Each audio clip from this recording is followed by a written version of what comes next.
So Denmark is an extraordinary country, okay? So Denmark, the unemployed workers get 90% of their old salary for 2 years. So they get unemployment 90% for 2 years until they can find another job. They got a tremendous social safety net for unemployed workers. If you've worked at least 52 weeks over a 3-year period, you can qualify to have 90% of their original salary paid for up to 2 years. The Danish government also has plentiful training programs for out-of-work Danes. As a result, 73% of Danes between 15 and 64 have a paying job compared to 67% of Americans. So they have a higher employment rate than the United States. Denmark spends far less on health care than the United States. Denmark's health care is free, and they have it cheaper. They spend just $3,512 per person, but the United States pays $7,290. So they're paying less than half, than what Americans are paying for their health care. Denmark is the happiest country on earth. The World Happiness Report, which determines which nation's population is the happiest, using criteria like life expectancy, GDP, social safety nets, as well as factors like perception of corruption and freedom to make life choices, found that Denmark was the happiest country. The U.S., in the meantime, ranked number 17 on the same list. Danes enjoy the world's shortest work week. Denmark leads every other OECD nation in work-life balance. Danes work an average of 33 hours a week, earn an average of $46,000 U.S. dollars annually, and have the right to 5 weeks of paid vacation per year. So,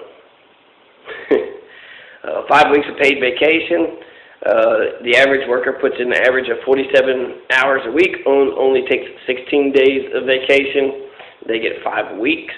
This is largely due to a more stressful work climate in which wages are stagnating while costs are rising. Combine that with a highly competitive job market, and that means more Americans are willing to chain themselves to their desk than to risk taking vacation days and coming back to find someone else took their job. Denmark pays their students $900 a month to attend college. So it just doesn't, we have to pay for tuition and for a living, but in Denmark, they will pay for your education and for so it's the exact opposite here. Here in the U.S., the cost of going to college has soared by over 500% in the last 30 years, but in Denmark, not only is college free, but students are actually paid $900 US per month to go to school, provided they live on their own. And this funding lasts up to 6 years. By contrast, the average U.S. student pays over $31,000 a year in tuition to attend a private university. Out-of-state residents at public universities pay $22,000 a year in tuition, and tuition costs for in-state residents at those same universities is still over $9,000.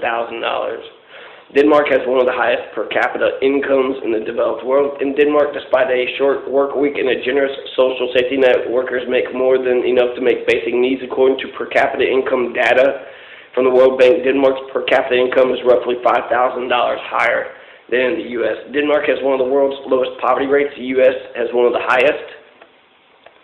The benefits of living in Denmark are far-reaching. Out of all OECD countries, Denmark has the second lowest poverty rate at 0.6%. To compare, the OECD average of 11.3% is still lower than the 14.5% poverty rate in the United States.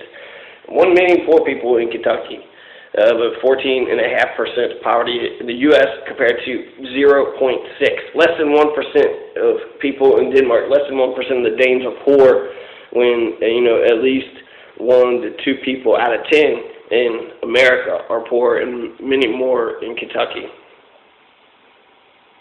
Denmark is ranked the #1 best country for business.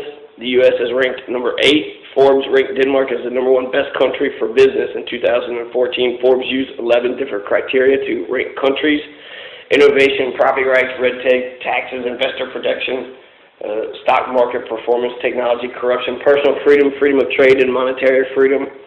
New parents in Denmark get 52 weeks of paid family leave, an entire year. New parents, so that's women, men, entire year's worth of pay if you have a baby. New American parents get nothing. So an average of 52 weeks of full year paid time off after having a child. Those 52 weeks can be allocated however the parents wish. In addition to the 52 weeks, new moms get 4 weeks of maternity leave before giving birth and 14 weeks after. Even new fathers get 2 additional weeks after the birth of their child, but here in the U.S., 1 in 4 new mothers go back to work within 2 weeks of having a child. This is what democratic socialism really looks like. Is this the dystopian nightmare the Republicans are making it out to be, or an ideal vision of what Americans could have if we came together and demanded it from our government? See Robert Gibson, editor-in-chief of USUncut.com. His past work has appeared in the Guardian. At CR Gibbs, you can follow the guy whose article I just read.